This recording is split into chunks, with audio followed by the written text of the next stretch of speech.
तीन बहनों की लालची भाभी। करिश्मा, रेशमा और मनीषा तीन बहनें हैं। उनका एक भाई भी है, मयंक। मयंक अपनी बहनों को बहुत प्यार करता है, लेकिन मयंक की पत्नी सविता इस मामले में मयंक से बिल्कुल ही अलग है।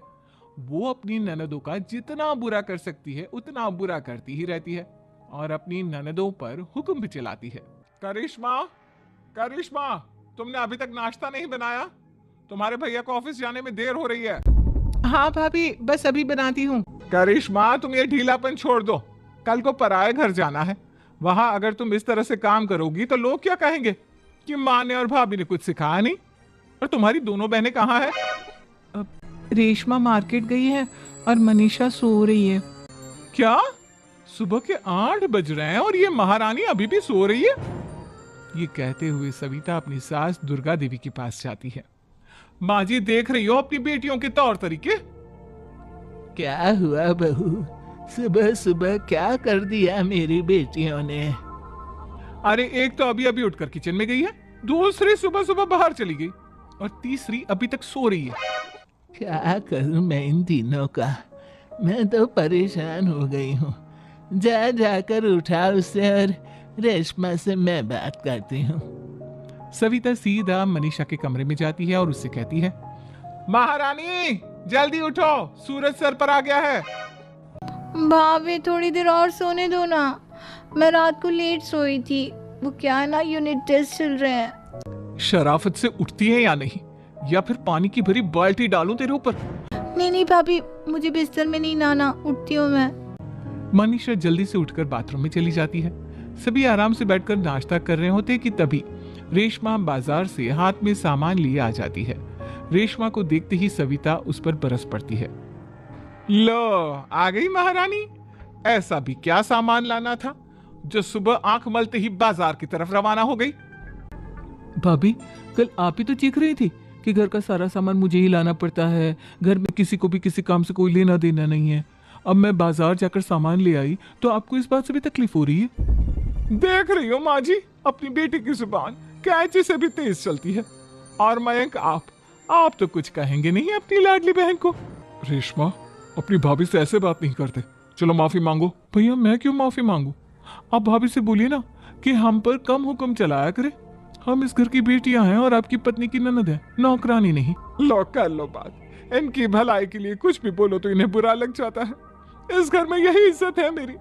देख लो माँ जी, आपकी बेटी किस लहजे में मुझसे बात कर रही है। सविता वहां से चली जाती है। मयंक को बहुत गुस्सा आता है, वो भी वहां से चला जाता है। फिर करिश्मा रेशमा को समझाती है। रेशमा, तुम्हें भाभी से माफी मांग लेनी चाहिए थी ना।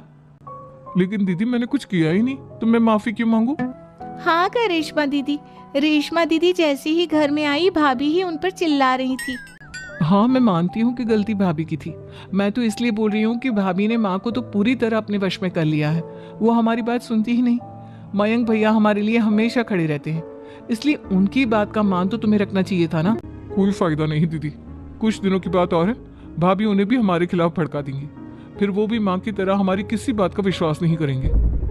इसी तरह सविता अपनी तीनों ननदों को किसी न किसी बात पर परेशान करती रहती थी। एक दिन मयंक अपनी तीनों बहनों के लिए गिफ्ट लाया। क्या रेशमा, ये तुम्हारे लिए हार का सेट। रेशमा, तुम्हारे लिए सुंदर सी ड्रेस।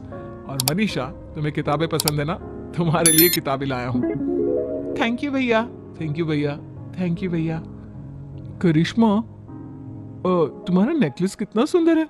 ये भैया कहाँ से ले आए होंगे? मैंने भैया को 3 दिन पहले फोन पर ये डिजाइन दिखाया था और आज भैया ये ले आए। सविता तो अपनी ननदों के गिफ्ट्स देखकर जल गई और करिश्मा का नेकलेस तो उसे भी बहुत पसंद आया था। अपनी बहनों के लिए कितना अच्छा नेकलेस लेकर आए हैं, मुझे कभी कोई गिफ्ट नहीं दिया। मैं आज ही ये हार चुरा लूंगी। रात में सविता करिश्मा का हार चुरा लेती है और इसी तरह उसे अपनी ननदों की जो भी चीज अच्छी लगती वो उसे मांगती नहीं, बल्कि रात के अंधेरे में चुरा लेती। इसी तरह दिन बीतते गए और सविता ने मयंक के दिल में भी उसकी बहनों के लिए नफरत पैदा कर दी। एक दिन मयंक ने करिश्मा और रेशमा के लिए रिश्ता देखा और ये बात उसने घर में सबको बताई। माँ, करिश्मा और रेशमा के लिए बहुत अच्छा रिश्ता आया है। वो लोग कल इन्हें देखने आ रहे हैं। आप और सविता मिलकर सारी तैयारी कर लेना।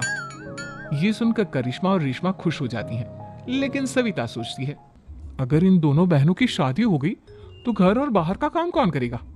मनीषा तो एक नंबर की कामचोर है, उससे तो किसी बात की उम्मीद लगाना ही बेकार है। मुझे इस शादी को रोकना होगा। अगले दिन सभी लड़के वालों के स्वागत की तैयारी करने में लगे होते हैं। तभी मयंक अपनी बहनों से आकर कहता है, तैयार हो गई तुम दोनों? देखो दोनों लड़के बहुत अच्छे हैं, मैं कोई कसर नहीं छोड़ना चाहता, इसलिए तुम उनके सामने अच्छे से बिहेव करना और अपनी भाभी से लड़ने मत लग जाना। करिश्मा, तुम वो नेकलेस पहन लो ना जो मैं तुम्हारे लिए लाया था। भैया मैं बहुत देर से वो नेकलेस ढूंढ रही हूँ, लेकिन मुझे मिल ही नहीं रहा। क्या तुमने नेकलेस खो दिया? तुम्हें पता भी है वो कितना महंगा था? तुम कोई काम ढंग से नहीं कर सकती। मयंक गुस्से में वहां से चला जाता है। थोड़ी देर बाद लड़के वाले भी आ जाते हैं। वो दोनों बहनों को पसंद कर लेते हैं और रिश्ता पक्का हो जाता है। लेकिन सविता के दिमाग में तो कुछ और ही खिचड़ी पक रही थी। वो पंडित जी के पास करिश्मा की कुंडली लेकर जाती है और उन्हें पैसे देकर करिश्मा की कुंडली बदलवा देती है। जब लड़के वालों के पास करिश्मा की कुंडली जाती है तो वो दुर्गा को फोन करते हैं। बहन जी, हमने करिश्मा की कुंडली अपने पंडित जी को दिखाई थी। आपकी बेटी की कुंडली नहीं बल्कि दोषों का पिटारा है। देखिए, मैं और मेरे पति इन सब बातों में बहुत विश्वास करते हैं, इसलिए हम आपकी बेटी से अपने बेटे की शादी नहीं करा सकते। इस तरह करिश्मा का रिश्ता टूट जाता है और सभी घर वालों को बहुत दुख होता है। अब कविता सोचती है, चलो करिश्मा का तो रिश्ता टूट गया, अब रेशमा का भी रिश्ता तोड़ना है। क्या करूं क्या करूं? अब सविता आवाज बदलकर किसी अननोन नंबर से रेशमा के होने वाले ससुराल में फोन करती है। हेलो, मैं कौन हूँ कौन नहीं ये आपके लिए जानना जरूरी नहीं, बस इतना सुन लो कि रेशमा का 2 साल से किसी के साथ अफेयर चल रहा है। बस रेशमा का रिश्ता तोड़वाने के लिए सविता का इतना कहना काफी था। अब रेशमा का भी रिश्ता टूट गया। मयंक और दुर्गा देवी ने रेशमा को खूब खरी खोटी सुनाई और उससे बार बार उस लड़के के बारे में पूछने लगी। आप दोनों मुझे क्यों परेशान कर रहे हो? अरे कोई लड़का होगा मेरी लाइफ में तो मैं बताऊंगी ना, जब कोई है ही नहीं तो कहां से लाऊं मैं कोई लड़का? तो तेरे होने वाले ससुराल वालों को फोन किसने किया था? माँ मैं नहीं जानती किसने फोन किया था, मैं सच कह रही हूँ। मैं तो पहले ही कह रही थी इसकी लगाम खींच कर रखो, लेकिन मेरी सुनता ही कौन है। आप चुप रहिए भाभी, ये सब आपका ही किया धरा है।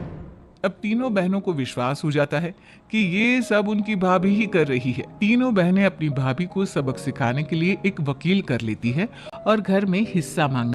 देखो भैया, माँ बाप की जायदाद में जितना बेटों का हक होता है उतना ही बेटियों का, इसलिए इस घर के 4 हिस्से होंगे और हमें अपना हिस्सा चाहिए।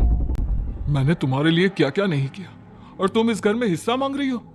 भैया, आप और माँ हम बहनों की कोई बात नहीं सुनते हो और भाभी हमारी शादी नहीं होने देगी क्योंकि उन्हें लगता है कि आप हमारी शादी में ज्यादा पैसा लगाओगे और उन्हें हम जैसी फ्री की नौकरानी कहाँ मिलेगी।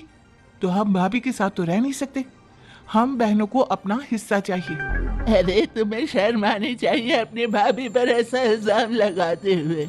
वो तुम्हारे बारे में कितना सोचती है। हाँ माँ, भाभी हमारे बारे में बहुत सोचती है। दिन रात बस यही सोचती रहती है कि किस तरह से अपनी तीनों ननदों को परेशान करूं, और कभी मुझे पढ़ने भी नहीं देती। दोनों बहनों का रिश्ता भी तो इन्होंने ही तोड़वाया है और रात में हमारे कमरे में आकर हमारी चीजें भी चुराती हैं। इसी तरह सविता की तीनों ननदें अपनी बात पर अड़ी रही। अब कोर्ट में तारीख भी शुरू हो गई। जब सविता को लगा कि उसकी तीनों ननद इतनी आसानी से नहीं मानने वाली, तो उसने अपने पति और सास को सारी सच्चाई बता दी और अपनी तीनों ननद से माफी मांगी। मयंक और दुर्गा को भी अपनी गलती का एहसास हो गया। अब सविता खुद करिश्मा और रेशमा के लिए अच्छा रिश्ता ढूंढती है और उनकी शादी करवाती है।